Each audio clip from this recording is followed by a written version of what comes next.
outside and saw Herobrine running off with a flint and steel in hand. As I frantically punched the flames out, another one of my dogs died. There was still one more dog to save, and I did not have a water bucket in my inventory. But as I stood there helpless, the flame went out before the dog died. So I sat him back down and went outside of my little base to see if Herobrine was still around. As I scanned the wheat field, I saw him making a break for the forest behind my kingdom walls. From day 301 to 303, I was hard at work designing this cemetery for the dogs that Herobrine burned up, as well as the other dogs and the iron golems that fell in battle during the raid of 200 days. I wanted them to have a peaceful resting place with guards always on watch. The next day, I decided that all of these fallen troops should get a proper funeral. So I spent that day bringing over villagers from the village breeder. And since I wasn't quite ready for the funeral, I spawned in some iron golems to protect the villagers while I was away. Day 305 and 306, I flew over to the nearby swamp, and during the day I collected vines, and at night I tried my best to collect all the slime that I could. Although they were accompanied by a lot of friends. I needed slime to make leads that I could use as dog collars in my cemetery. And when I finally felt like I had a good amount of slime, I headed back to my base and realized that this slime came with the price of some golden apples and health potions. So I needed to craft up some more. As I began crafting some up, it started raining, and I thought this would be the perfect time for a funeral. It was a sad and dreary day as I rode Coco over to the cemetery, and when I arrived, I asked this librarian if he would deliver the eulogy.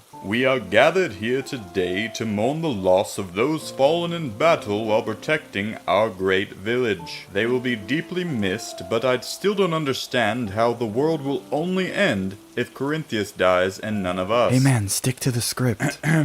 These valiant soldiers died so that we may live. I think we should have Corinthius build a monument in their honor. And just like that, the funeral was over and I had a monument to build. But before I could get to building, I needed to get a lot more stone. So I got the Silk Touch pickaxe that I forgot about in 300 days, threw some better enchantments on it, and began organizing my ender chest. I don't know about you, but I like using shulker boxes to organize things in my ender chest, especially with a valuables box. So I threw all my good stuff in a shulker box and put it in my ender chest for safekeeping, and look how much space there is now. Then I crafted up myself another ender chest to always carry on me, because now I had a Silk Touch pickaxe to pick it up with without breaking it. Next, I went to my iron farm and saw that it was completely full, so I took a little bit of time to expand the storage, and on day 309 to 310, I spent trading all of this iron for some sweet emeralds. I love being able to turn free iron into emeralds, because once you have villagers set up, you can buy almost anything that you need. Once I had a good amount of emeralds, I headed on over to my farmer villager, and I bought as many golden carrots as I could. I still had a lot of emeralds, and I remembered that you need a farmer in your villager breeder to make it work. So I headed on over to him, unlocked golden carrots, and between these two farmer villagers, I spent almost all of my emeralds. Although, the villagers did make fun of me for buying all of these cookies. So I went inside and cheered myself up with a pickaxe shuffle. Not as cool as the shovel shuffle in Hermitcraft, but it still did make me laugh. On day 311, I headed back into the nether and decided to fix the entrance to my ancient debris mine so I don't hit my head every time on the way down. I was on the hunt for 5 ancient debris, and I also did find a lot of gold, but I want you to try to guess down in the comments what I would need 5 ancient debris for. After a little bit of aggressive mining, I found my first piece of ancient debris, but the next vein that I found had 4 pieces of ancient debris, and I'm pretty sure that's the highest amount that you can find in one vein. When I made it back to the overworld, I had found more gold that I left in my furnace. I really don't know why I keep forgetting about that. Once I crafted all my gold ore, I realized that I only needed 4 pieces of netherite scrap, and I actually needed 1 block of ancient debris. But luckily, before it was all finished, I grabbed one out of the furnace. And with a single ingot crafted, I had myself a Silk Touch netherite pickaxe. That's 4 ancient debris used. Did you guess what the last one was for? If you watched my previous videos, then you probably did. We have ourselves another patron. Thank you, Bambits, for your support. On day 313, I headed down into the mine to get diamonds for my first challenge and stone for the monument that I had to build. While I was mining, I came across this mine shaft, and after a little while of searching, I realized that I had mostly already looted this one. By the end of this long mining session, I had got myself a little bit over 2 stacks of diamonds. Once I craft them all together, I had 14 blocks that I could add add to my pile. On day 320, I headed out of my mine, and things looked a little bit different than usual. At first, I couldn't put my finger on it, but as I started making my way through the village, I realized that there was birch trees planted everywhere. I don't know if Hairbrine knows that normal birch trees are my least favorite tree, but whether he knew or not, he went around planting several birch trees all over the village and all over my builds. So I had to spend the rest of that day chopping down all of these trees. Then I spent the next few days building up this dog monument. I made it sit down overlooking my kingdom, but the time lapse didn't look too good because there was a lot of trial and error. After almost an hour of building, I finally had a good final product. On day 324, in an attempt to hide all the green wool spammed around my base, I went around using all the bone meal I had to grow grass and flowers on all the bare land that I could. From day 325 to 327, I spent turning this cute little hill in the corner of my kingdom into a small beginner's sugarcane farm. I didn't use a video for this farm, so it took a little bit of trial and error to get it just right. When the sugarcane grows high enough for the observer to sense it, it activates all the pistons at once, which breaks all the sugarcane and causes it to fall down into the hoppers. And the hoppers all lead down into these double chests on the ground. With my sugarcane farm built, I had an automatic way to get some paper, meaning I was one step closer to getting myself unlimited rockets. The other ingredient to rockets is of course gunpowder, and I was not ready to make a creeper farm quite yet. So I got to work building up this mob farm, and this one I did use a video for, so the link to the tutorial will be in the description. It is a really easy farm to build, so if I can do it, I'm sure you can do it too. But while you're building, I would recommend wearing an elytra, because this fall might have even killed me. Even with an elytra, I was still pretty close to death. Once you get the mob funnel built, you just have to fill in the platforms, add in some trapdoors and some water, and give it a nice little roof. Also, don't forget to take out all of the torches inside, or no mobs will really be able to spawn. And just like that, on the night of day 330, I had finished my mob farm, but I got attacked by a skeleton and Coco got in the way. So we went to my little storehouse and got him some hay to heal up. On the morning of day 331, I headed on over to my mob farm to see how efficient it was working. And that's when I realized that some of the mobs weren't dying when they hit the ground. So I moved the bottom of the farm down one block. And when I headed into my sugarcane farm to check on that, it sounded like I heard an enderman. When I turned the corner, I found this guy trapped in my farm, and my sugarcane farm was working perfectly. I also put some hoppers down underneath my mob farm so it would funnel all of the items down into my sugarcane farm. That way all my gunpowder and sugarcane would all be in one place. I grabbed the ingredients to make a rocket, and I was so excited to be able to fly again. I would love to one day be considered a professional Minecraft player, but when I do things like make all my sugarcane into sugar instead of paper, I realize I'm still really far away from being a professional. So I grabbed some sugarcane from the other side and finally made myself some rockets. Once I had my rockets in hand, I grabbed my elytra and took to the skies in search of a pig. I really wanted to find myself another pet to use as a comfort animal to make me feel better after losing so many dogs. But as I was leading this little pig home, I heard him fall into a pit, and I really didn't feel like getting him out, so I went and searched for a different pig. And I managed to find one in the swamp behind my castle walls. This time I brought a saddle and a carrot on a stick to ensure that my pig doesn't fall into any holes. On our way back home, we had a lot of crazy adventures. We managed to cross this river together when I totally thought that he was going to drown when I was riding on top of him. We also bullied this chicken by throwing its own egg at it, and made our way over to the cemetery where the villagers still were. They probably wanted to go back inside and probably didn't appreciate being trapped outside for so long. I'm honestly surprised that they're still alive, but me and this pig had our own story to write. And as the sun began to set, we made it back to my well-lit base where it was a lot safer. And once inside, I got a name tag and named my pig Reuben in honor of the hero pig that saved Minecraft from the Wither Storm. Day 331 was definitely a busy day. That night, I headed back to my Enderman farm, and I had a few people comment on my last video about making my Enderman farm more efficient, so I closed off the platform, killed off all the Endermen, and placed down some carpets on top of the hoppers to make it easier for me to get all the XP that I can. Once it was fixed, it was time for a part that I wasn't looking forward to, releasing all the Endermen. I knew as soon as I broke down the wall, all the Endermen would begin sprinting towards Voltorf the Endermite. But then something even worse happened. You remember when I said that I was really far away from being a professional Minecrafter? Yeah, this was definitely the closest encounter with death that I experienced in this world. After killing off all the Endermen, I made my way back to the wall and released them. And luckily, I wasn't knocked off into the void. After all my tools were squeaky clean, I headed back to the overworld and down down into my mine. After spending the next 5 days mining, I had almost another stack and a half of diamonds to add to my collection. With 59 diamond blocks, I probably needed just one more good mining session to accomplish my first goal. Satisfied with my progress, I made it back home, and when I walked through my door, I smacked my face into a wall of obsidian. I knew that it was Herobrine up to something. I went in and checked on Ruben, and after knowing that he was fine, I turned to find walls of obsidian covering up my storage area. You know how you can get towers for your cats to climb around on? Well, similarly, Ruben really loves to climb on top of my potion stands for some reason, and he didn't even pay Herobrine any attention. Luckily, my dragon cam caught Herobrine on video, placing down all of the obsidian, and then Ruben just watched him leave. And if you watch back the security footage, I'm not sure if it's on purpose, but you'll see that Herobrine also stole one of my paintings. So a good trick to get just the right size painting is to place blocks around where you want the painting to actually be. I didn't realize until editing this video that I actually build a lot of things back to back. So I hope you're ready for a little montage of builds. I spent 2 days building this custom tree, 4 days turning this mob farm into an awesome stronghold. I took a little break from building on day 343 to get some basalt, and then I got back to building, spending the rest of that day building this burn up dead tree overlooking my furnace array lava pool. It still feels like it's missing something, but I had way too many mobs coming up to me and asking me for a build tutorial, so I had to just run away. And on day 344, I turned this rocky landscape into a smooth outline for the front of my castle. One of my favorite things in Minecraft is the capability to insta-mine different blocks. I'm trying to get better at covering up all of my torch spam, so as I was heading back to my base to get some green wool, my crosshairs happened to go over the dog that Herobrine set on fire on the night of day 300, and he jokingly named it Hot Dog.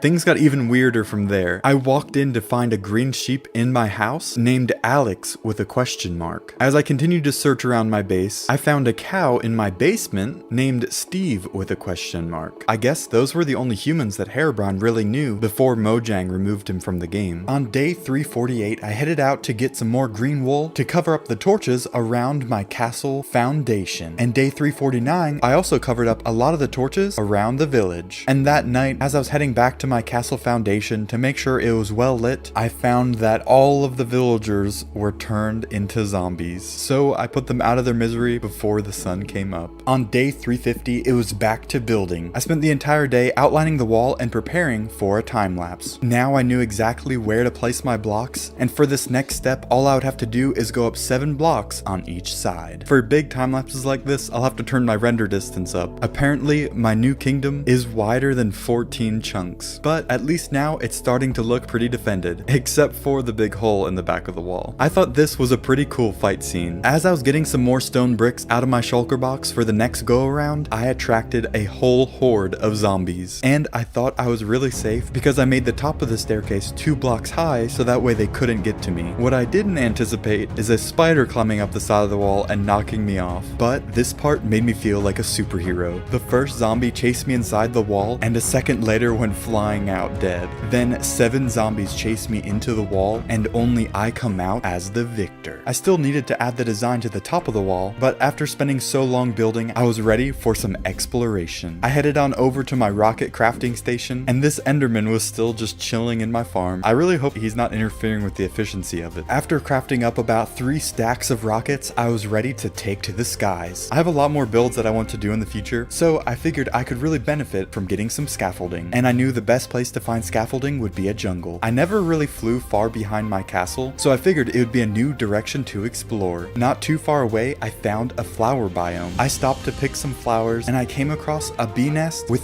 3 bees flying around it. I knew I couldn't pass up this opportunity, so I flew back to my base and grabbed a campfire. And just so I wouldn't have to fly back home for different things in the future, I decided to put a stack of wood and a stack of cobblestone in my ender chest. After unloading my flowers, I headed back to find the bees. That's when the sun started to set, so I wanted to get my bees and get home as soon as possible. I used a red tulip to lure them back to their home and put the campfire underneath so that the bees wouldn't attack me when I break their home. Then I flew back home and made sure to swing by my beacon so I could regenerate my health from stepping on the campfire. On the morning of day 356, I actually set out to find the jungle, and to save on electro durability and rockets, whenever I came to any oceans, I just sailed across. After traveling quite a ways away from my base, it was really really awesome to finally see a jungle render in the distance. And not all jungles have bamboo forests, so I was super excited to see the tops of bamboo as I got closer. After chopping down about 4 stacks of bamboo, I knew that I could grow more at home, so I set out to explore a little bit to see what else I could find. I did chop down a single jungle tree so I could get cocoa beans and jungle tree saplings to bring back to my base. You can obviously tower up with scaffolding, but I was curious if you could tower up with bamboo. Turns out you can. After getting a couple saplings, I continued exploring and came across a panda. This was actually the very first time I ever fed a panda. They are so adorable. Then I realized that there's one more animal that I would love to see in the jungle, a parrot. So I started gathering up some seeds, and after getting into a fight with a skeleton from a nearby cave, I found this cute little guy. Unfortunately, the skeleton